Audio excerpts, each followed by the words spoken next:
ओम शांति। अक्टूबर 29, 1987 की अव्यक्त मुरली। हेडिंग है तन मन धन और संबंध की शक्ति। सदा स्वस्थ भाव का वरदान देने वाले सर्वशक्तिवान शिव बाबा अपने वत्सों प्रति बोले, आज सर्वशक्तिवान बाप अपने शक्तिशाली बच्चों को देख रहे हैं। हर एक ब्राह्मण आत्मा शक्तिशाली बनी है, लेकिन नंबरवार है। सर्व शक्तियां बाप का वर्षा और वरदाता का वरदान है। बाप और वरदाता इन डबल संबंध से हर एक बच्चे को यह श्रेष्ठ प्राप्ति जन्म से ही होती है। जन्म से ही बाप सर्व शक्तियों का अर्थात जन्म सिद्ध अधिकार का अधिकारी बना देता है। साथ साथ वरदाता के नाते से जन्म होते ही मास्टर सर्वशक्तिवान बनाए सर्व शक्ति भव का वरदान दे देते हैं। सभी बच्चों को एक द्वारा एक जैसा ही डबल अधिकार मिलता है, लेकिन धारण करने की शक्ति नंबरवार बना देती है। बाप सभी को सदा और सर्व शक्तिशाली बनाते हैं, लेकिन बच्चे यथाशक्ति बन जाते हैं। वैसे लौकिक जीवन में व अलौकिक जीवन में सफलता का आधार शक्तियां ही हैं। जितनी शक्तियां उतनी सफलता। मुख्य शक्तियां हैं तन की, मन की, धन की और संबंध की। चारों ही आवश्यक हैं। अगर चार में से एक भी शक्ति कम है तो जीवन में सदा व सर्व सफलता नहीं होगी। अलौकिक जीवन में भी चारों ही शक्तियां आवश्यक हैं। इस अलौकिक जीवन में आत्मा और प्रकृति दोनों की तंदुरुस्ती आवश्यक है। जब आत्मा स्वस्थ है तो तन का हिसाब किताब व तन का रोग सूली से कांटा बनने के कारण स्वस्थिति के कारण स्वस्थ अनुभव करता है। उनके मुख पर, चेहरे पर बीमारी के कष्ट के चिन्ह नहीं रहते। मुख पर कभी बीमारी का वर्णन नहीं होता। कर्म भोग के वर्णन के बदले कर्म योग की स्थिति का वर्णन करते हैं, क्योंकि बीमारी का वर्णन भी बीमारी की वृद्धि करने का कारण बन जाता है। वह कभी भी बीमारी के कष्ट का अनुभव नहीं करेगा, न दूसरे को कष्ट सुनाकर कष्ट की लहर फैलाएगा। और ही परिवर्तन की शक्ति से कष्ट को संतुष्टता में परिवर्तन कर संतुष्ट रह औरों में भी संतुष्टता की लहर फैलाएगा। अर्थात मास्टर सर्वशक्तिवान बन शक्तियों के वरदान में से समय प्रमाण सहन शक्ति, समाने की शक्ति प्रयोग करेगा और समय पर शक्तियों का वरदान व वर्षा कार्य में लाना, यही उसके लिए वरदान अर्थात दुआ दवाई का काम कर देती है। क्योंकि सर्वशक्तिवान बाप द्वारा जो सर्व शक्तियां प्राप्त हैं, वह जैसी परिस्थिति, जैसा समय और जिस विधि से आप कार्य में लगाना चाहो, वैसे ही रूप से यह शक्तियां आपकी सहयोगी बन सकती हैं। इन शक्तियों को व प्रभु वरदान को जिस रूप में चाहे वह रूप धारण कर सकते हैं। अभी अभी शीतलता के रूप में, अभी अभी जलाने के रूप में। पानी की शीतलता का भी अनुभव करा सकते तो आग के जलाने का भी अनुभव करा सकते। दवाई का भी काम कर सकता और शक्तिशाली बनाने का माजून का भी काम कर सकता। सिर्फ समय पर कार्य में लगाने की अथॉरिटी बनो। यह सर्व शक्तियां आप मास्टर सर्वशक्तिवान की सेवाधारी हैं। जब जिसको ऑर्डर करो वह हाजिर हजूर का सहयोगी बनेगी। लेकिन सेवा लेने वाले भी इतने चतुर सुजान चाहिए। तो तन की शक्ति आत्मिक शक्ति के आधार पर सदा अनुभव कर सकते हो, अर्थात सदा स्वस्थ रहने का अनुभव कर सकते हो। यह अलौकिक ब्राह्मण जीवन है ही सदा स्वस्थ जीवन। वरदाता से सदा स्वस्थ भव का वरदान मिला हुआ है।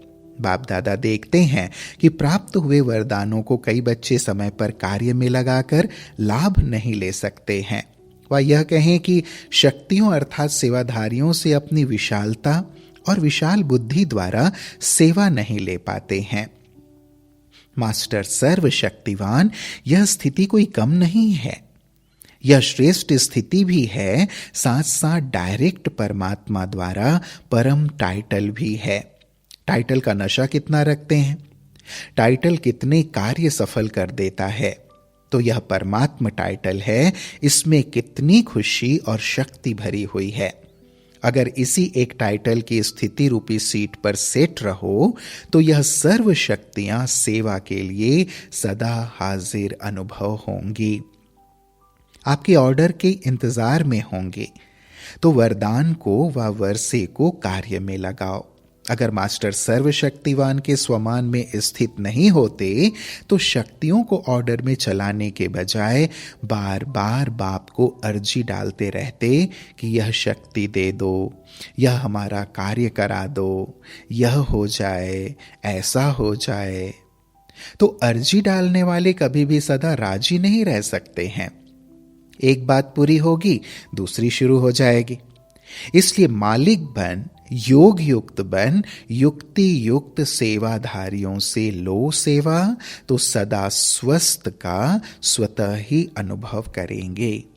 इसको कहते हैं तन के शक्ति की प्राप्ति। ऐसे ही मन की शक्ति अर्थात श्रेष्ठ संकल्प शक्ति। मास्टर सर्वशक्तिवान के हर संकल्प में इतनी शक्ति है जो जिस समय जो चाहे वह कर सकता है और करा भी सकता है, क्योंकि उनके संकल्प सदा शुभ, श्रेष्ठ और कल्याणकारी होंगे। तो यहां श्रेष्ठ कल्याण का संकल्प है वह सिद्ध जरूर होता है। और मास्टर सर्वशक्तिवान होने के कारण मन कभी मालिक को धोखा नहीं दे सकता है, दुख नहीं अनुभव करा सकता है। मन एकाग्र अर्थात एक ठिकाने पर स्थित रहता है, भटकता नहीं है।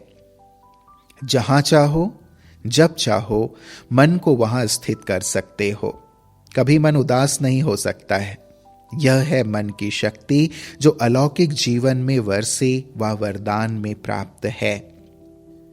इसी प्रकार तीसरी है धन की शक्ति अर्थात ज्ञान धन की शक्ति। ज्ञान धन स्थूल धन की प्राप्ति स्वतः ही कराता है। जहां ज्ञान धन है वहां प्रकृति स्वतः ही दासी बन जाती है। यह स्थूल धन प्रकृति के साधन के लिए है। ज्ञान धन से प्रकृति के सर्व साधन स्वतः प्राप्त होते हैं। इसलिए ज्ञान धन सब धन का राजा है। जहां राजा है वहां सर्व पदार्थ स्वतः ही प्राप्त होते हैं, मेहनत नहीं करनी पड़ती। अगर कोई भी लौकिक पदार्थ प्राप्त करने में मेहनत करनी पड़ती है तो इसका कारण ज्ञान धन की कमी है। वास्तव में ज्ञान धन पद्मा पदम पति बनाने वाला है। परमार्थ व्यवहार को स्वतः ही सिद्ध करता है। तो परमात्म धन वाले परमार्थी बन जाते हैं। संकल्प करने की भी आवश्यकता नहीं, स्वतः ही सर्व आवश्यकताएं पूर्ण होती रहती। धन की इतनी शक्ति है जो अनेक जन्म यह ज्ञान धन राजाओं का भी राजा बना देता है। तो धन की भी शक्ति सहज प्राप्त हो जाती है। इसी प्रकार संबंध की शक्ति। संबंध की शक्ति की प्राप्ति की शुभ इच्छा इसलिए होती है क्योंकि संबंध में स्नेह और सहयोग की प्राप्ति होती है। इस अलौकिक जीवन में संबंध की शक्ति डबल रूप में प्राप्त होती है। जानते हो डबल संबंध की शक्ति कैसे प्राप्त होती है? एक बाप द्वारा सर्व संबंध और दूसरा दैवी परिवार द्वारा संबंध। तो डबल संबंध हो गया ना, बाप से भी और आपस में भी। तो संबंध द्वारा सदा निस्वार्थ स्नेह, अविनाशी स्नेह और अविनाशी सहयोग सदा ही प्राप्त होता रहता है। तो संबंध की भी शक्ति है ना। वैसे भी बाप बच्चा क्यों चाहता है अथवा बच्चा बाप क्यों चाहता है? सहयोग के लिए, समय पर सहयोग मिले। तो इस अलौकिक जीवन में चारों शक्तियों की प्राप्ति वरदान रूप में, वर्षे के रूप में है। जहां चारों प्रकार की शक्तियां प्राप्त हैं, उसकी हर समय की स्थिति कैसी होगी? सदा मास्टर सर्वशक्तिवान। इसी स्थिति की सीट पर सदा स्थित हो। इसी को ही दूसरे शब्दों में स्व के राजे व राजयोगी कहा जाता है। राजाओं के भंडार सदा भरपूर रहते हैं, तो राजयोगी अर्थात सदा शक्तियों के भंडार भरपूर रहते। समझा? इसको कहा जाता है श्रेष्ठ ब्राह्मण अलौकिक जीवन। सदा मालिक बन सर्व शक्तियों को कार्य में लगाओ। यथाशक्ति के बजाय सदा शक्तिशाली बनो। अर्जी करने वाले नहीं, सदा राजी रहने वाले बनो। अच्छा, मधुबन आने का चांस तो सभी को मिल रहा है ना? इस प्राप्त हुए भाग्य को सदा साथ रखो। भाग्य विधाता को साथ रखना अर्थात भाग्य को साथ रखना है। 3 जोन के आए हैं, अलग अलग स्थान की 3 नदियां आकर इकट्ठे हुए, इसको त्रिवेणी का संगम कहते हैं। बाप दादा तो वरदाता बन सबको वरदान देते हैं। वरदानों को कार्य में लगाना वह हर एक के ऊपर है।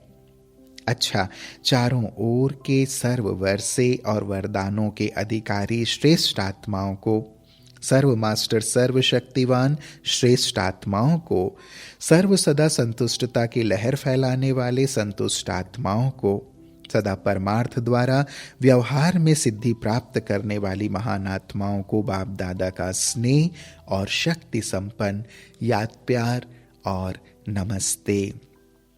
हम बच्चों का भी प्राणेश्वर बाप दादा को दिल और जान से बहुत बहुत याद प्यार और नमस्ते नमस्ते नमस्ते बाबा।